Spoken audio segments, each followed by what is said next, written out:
you doing? Welcome to a brand new video. This is Black Shy Guy, and as always, make sure you hit the subscribe if you haven't subscribed as a resident in Chi-Town yet, and also hit the notification button to get notified on any upcoming new videos, and as well hit the like button if you really enjoyed the video. As always, thank you for sitting at my table. We are here with the return of Adesanya. Listen, he's back. I remember he said something about returning in the year 2027. You know what I mean? I swear he said he was gonna be back in the year 2007. That's all I'm saying. But now Israel Adesanya is back, but he's back against I don't even know how he's gonna go for him. Plessis is like running through the UFC. He's running through the UFC as well. I mean, he's on a hot streak. I mean, he's like, what, 7 wins in a row? I mean, let's look him up. I mean, 7 wins in a row. And the thing is, he dominated Strickland, the last person that basically destroyed Adesanya. Not beat Adesanya, destroyed him. Basically taunted him while he was in the last minutes of that fight. Adesanya was taunted by Strickland, and Strickland even called Adesanya's style out, talking about if you were not over 6 feet and slinky, you will not even be in this competitive field. And then to go in the octagon against Adesanya and taunt him the way he taunted him, obviously he was trained by Potan, so he got some tips. He got some tips from Potan. So it is what it is. Potan, also known as Alex Pereira. So Strickland had an upper, because we all gotta admit, I mean, the reason Potan lost that fight to Adesanya, that last fight, is because he could, if he would have kept away, he would have easily won that fight. But he pressed on and he got caught by a shot given by Adesanya, obviously, and he lost that fight. But I mean, he gave Strickland a couple of tips, and Strickland came out on top on Adesanya. But Adesanya took a break after that. He was living his life. He was enjoying life. I didn't know enjoying your life was gonna be less than 1 year. I mean, that's not really in a hiatus when it comes to fighting, but to Adesanya it is. I mean, I thought he really was gonna take a good 2 to 3 year break, but he didn't. He's back, and he's back against Drakus, and he's back against a beast who can.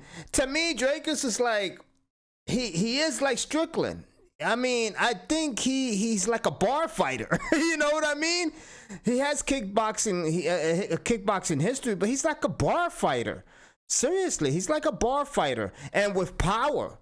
And that's the thing about Adesanya, man. He has trouble with people like that. Look at Strickland. Strickland just took the fight straight to him. Strickland just. Even though Strickland was very clean, I mean, the way he was checking freaking Adesanya, the way he was closing in on him was very, very technical. And to see Strickland like that, and you could tell, I mean, Strickland is usually technical, but I mean, I think Drakus is much more of a bar fighter than Strickland. I think Strickland is way more technical than Drakus, but Drakus got that power. He got that power, and he's got the grapple. And a lot of people are saying Adesanya is going to come out on top on this, but I don't know. I really don't know. I mean, I really think Drakus can easily come out on top in this fight. And obviously, when it comes to champions and former champions, it can be any given Sunday. Any one of these guys can come out on top. But I really think Drakus can come out on top on this fight. And the fact that, you know what I mean, Adesanya has been in a hiatus. And I don't understand when people say, well, when you're in a hiatus, you come back stronger. No, you gotta get used to that atmosphere. You gotta get used to that octagon again. And for Adesanya to come in from a hiatus that long, and obviously after a loss to Strickland, and then you're coming into the octagon against a man who's dominated Strickland. Not only dominated him, but with the power of Potan. And not as technical. I have to admit it, he's not as technical fighter. He doesn't have the precision striking. We all know that. But Drakus is a force to be reckoned with nonetheless. There's a reason he's going on a 7 to 8 game fight streak. You know what I mean? Now you're going in the octagon against Drakus after you just came back from your long hiatus? I really think Adesanya should have taken a match with someone else. You know what I mean? Just get warmed up to the octagon, then go after Drakus. But then you're gonna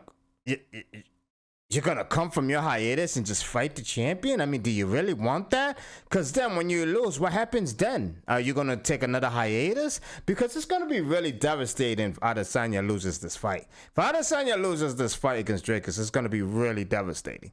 I mean, I hate to predict fights. I really do. I really do hate to predict fights. But you got to compare these two. You got to compare these two. I just really don't see Adesanya coming back from that long hiatus and beating this guy. And I can be wrong. Guys who watch my channel know I like Adesanya. I do like Adesanya, man. But I just don't see him winning this fight. I really don't. Especially the big question mark is the fact that he's been in a hiatus. Let me know what you guys think. Let me know if you think he has the potential to come out in this fight on top. Even though despite you hate Adesanya, because I know the hate against Adesanya has grew even larger with the rise of Potan's fan base. But what do you think, honestly?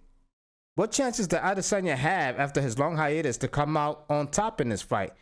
Put your comments down below. And this is Black Shy Guy. As always, thank you for sitting at my table. I'm out of here. Peace.